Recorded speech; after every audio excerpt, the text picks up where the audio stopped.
રાષ્ટ્રપતિ મહાત્મા ગાંધીની જન્મ જયંતિને લઈ સુરત મહાનગરપાલિકા દ્વારા ચોક બજાર ખાતે આવેલી તેમની પ્રતિમાને શ્રદ્ધાંજલિ અર્પણ કરાઈ હતી।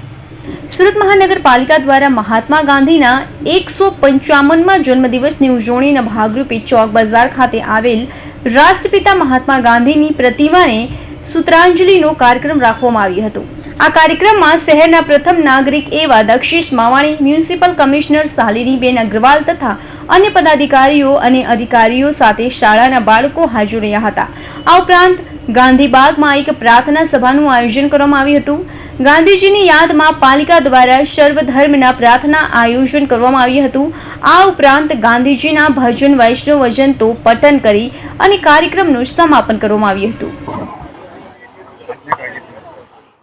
આજે 2 ઓક્ટોબર રાષ્ટ્રપિતા મહાત્મા ગાંધીજીની જન્મ જયંતિ અમે સૌ ચૂંટાયેલા પ્રતિનિધિઓ દ્વારા શ્રદ્ધાંજલિ કરી।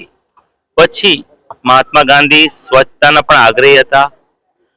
વડાપ્રધાન શ્રી નરેન્દ્રભાઈ મોદી 2014માં વડાપ્રધાન બન્યા પછી તેમના વિચારને સમગ્ર દેશમાં સ્વચ્છતાના આગ્રહી બનાવ્યા। જેના ભાગરૂપે આજે અમે સૌ સુરતના ચૂંટાયેલા પ્રતિનિધિઓ, વહીવટતંત્ર, NGO દ્વારા ડુમ્મસ બીચની સફાઈ કરી અને સ્વચ્છતાના શપથ લેવડાવ્યા।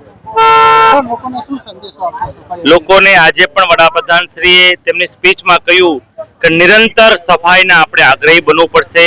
અગર નિરંતર આપણે ગંદકી કરતા હોઈએ છીએ તો સફાઈને પણ નિરંતર આપણે આગ્રહી બનશું તો રોગચાળો નહીં થાય અને આપણે સ્વચ્છતાના આગ્રહી રહેશું।